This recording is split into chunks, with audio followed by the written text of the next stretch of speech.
दोस्तों, अरावली हिल्स को बचाने के लिए लोगों ने जिस तरीके का प्रोटेस्ट दिखाया सुप्रीम कोर्ट के उस ऑर्डर के बाद में, जहां पर ये कह दिया था कि 100 मीटर से ऊंचे पहाड़ ही अरावली हिल्स कहलाई जाएगी और उससे नीचे वाले अरावली हिल्स नहीं कहलाई जाएगी, तो उनको माइनिंग के घेरे में ला खड़ा किया था। जिसके बाद में जिस तरीके का प्रोटेस्ट हुआ, उसके बाद में अब सेंट्रल गवर्नमेंट ने नए कॉन्ट्रैक्ट देने ही बंद कर दिए हैं माइनिंग पे, और उन पे पूरी तरीके से बैन लगा दिया है कि भैया अब माइनिंग के लिए किसी भी स्टेट के अंदर अरावली हिल्स वाली रेंज को नहीं दिया जाएगा। तो वो बिल्कुल ही बंद कर दिया गया है फिलहाल के लिए। तो वहाँ का जो ग्राउंड वाटर रिचार्ज है, बायोडाइवर्सिटी है, डेजर्टिफिकेशन है, उसको रोका जा सकता है इस तरीके से अगर अरावली हिल्स का इकोसिस्टम बचाया जाता है। तो फिलहाल के लिए कहीं पर भी कुछ भी नहीं हो रहा है। और इससे पहले भी एक बयान आया था एनवायरमेंटल मिनिस्टर भूपेंद्र यादव जी का, जिन्होंने कहा था कि 0.19% ही अरावली हिल माइनिंग के घेरे में आती है। लेकिन जिस तरीके से कोर्ट का ऑर्डर आ गया था कि भैया 100 मीटर से नीचे की पहाड़ियाँ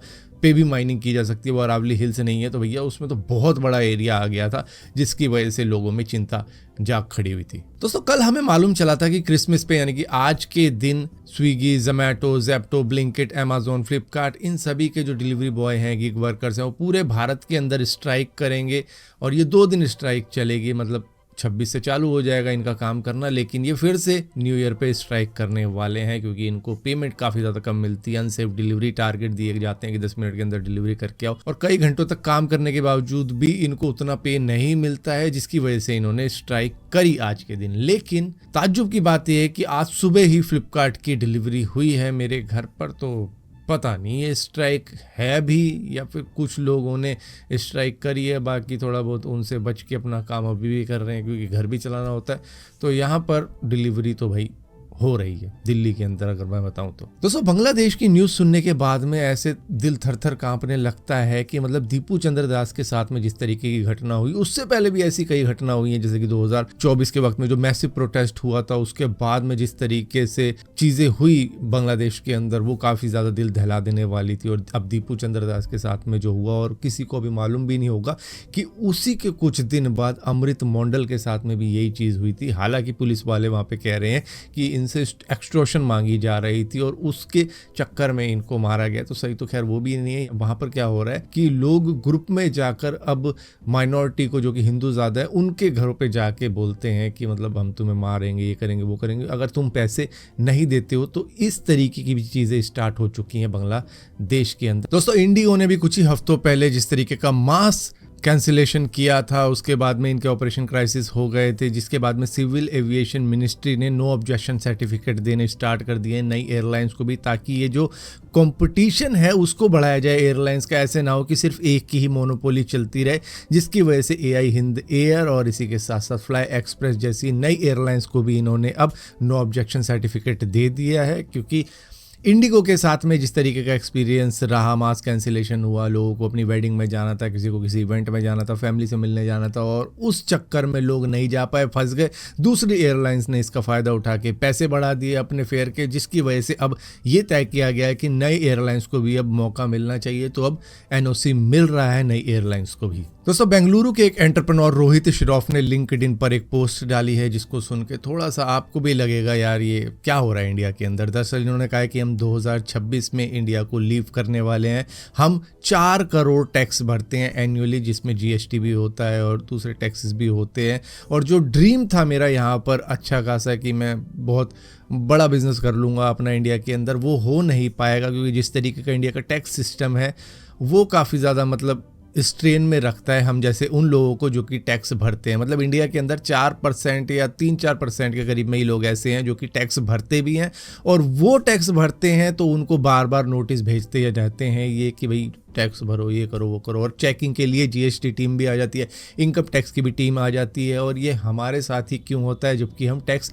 भरते भी हैं। तो ये बहुत ज़्यादा फ्रस्ट्रेटिंग होता है कि हम उन ग्रुप में से आते हैं और एक बहुत छोटे ग्रुप में से आते हैं जो टैक्स भरते भी हैं, और उनके साथ में भी इस तरीके का व्यवहार किया जाता है जैसे कि उन्होंने कोई बहुत बड़ी चोरी करनी स्टार्ट कर दी है। तो जो असली चोर हैं, जो टैक्स भर ही नहीं रहे, उनके पास में तो इस तरीके की चीज़ें नहीं होती। जो भर रहे हैं, एक बार आपने भरना स्टार्ट कर दिया तो आपके पास में हर साल नोटिस आएगा, इनकम टैक्स भरना है आपको। मतलब बार बार एक तरीके से कॉल भी आ जाती है इनकम टैक्स वालों की। तो इस तरीके से भी होता है। तो इस वजह से काफ़ी ज़्यादा फ्रस्ट्रेट हो चुके हैं। ऊपर से जो टैक्स भरता है उसको क्या बढ़िया रोल मिलते हैं, क्या वो गवर्नमेंट स्कूल में पढ़ाई करने जाता है, क्या वो गवर्नमेंट हॉस्पिटल में अपना इलाज करवाने के लिए जाता है, मतलब हर चीज़ में तो वो स्ट्रगल कर रहा है। उसको साफ़ एयर नहीं मिल रही है, अच्छा हॉस्पिटल नहीं मिल रहा है, स्कूल नहीं मिल रहा है, और पब्लिक सर्विस है उसमें भी उनको मतलब भीड़ भड़क्का दिक्कतें होती हैं। अगर उस तरीके की चीज़ें नहीं मिल रही है इतना भारी भरकम टैक्स भरने के बावजूद भी, तो क्या फ़ायदा है इंडिया में रहने का, जिसकी वजह से जो मिलीनियर्स हैं या करोड़पति हैं वो अब इंडिया को छोड़ते चले जा रहे हैं। अभी हम जैसे बात कर रहे थे साफ रोड की, साफ हॉस्पिटल, स्कूल वगैरह, जो भी बेसिक चीज़ें होती हैं किसी इंसान के लिए, जो टैक्स भरता है उसके लिए कि भाई मुझे ये चाहिए, गवर्नमेंट हॉस्पिटल में मेरा इलाज हो, इस तरीके की चीज़ें की बात कर रहे थे।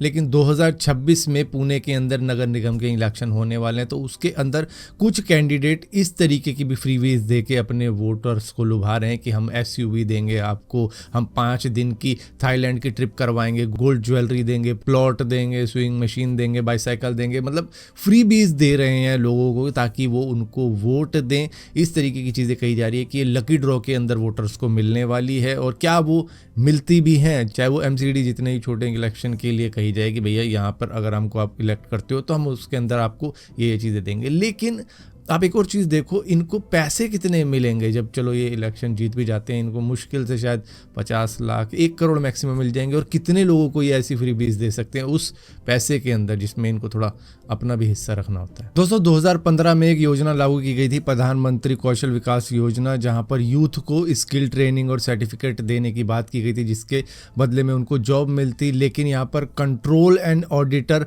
जर्नल की रिपोर्ट के अंदर ये सामने आया है कि इसके अंदर इनरेगुलरिटीज़ है, फ्रॉड हुए हैं। यहाँ पर ये जो ट्रेनिंग सेंटर थे बंद होने के बावजूद भी एक्टिव दिखाए गए थे।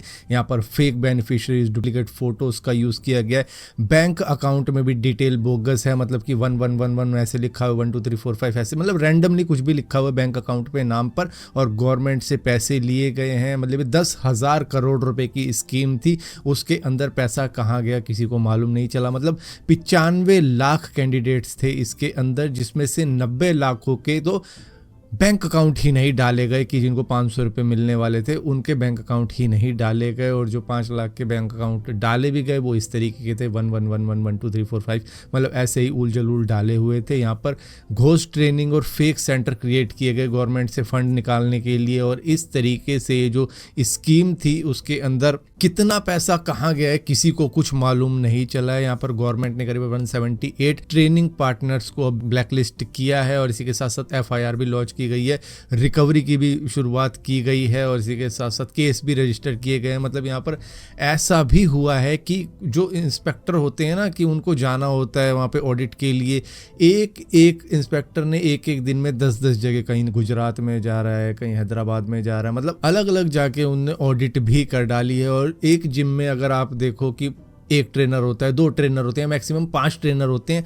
इन्होंने जॉब के दिखाने के लालच में एक एक जिम में 900 हज़ार ट्रेनर भी लगा दिए हैं। मतलब टोटल 33 जिम थे जिसके अंदर ऑलमोस्ट करीबन 30,000 ट्रेनर्स को जॉब दे दी गई है। इस तरीके का भी स्कैम हुआ है इस योजना के अंदर।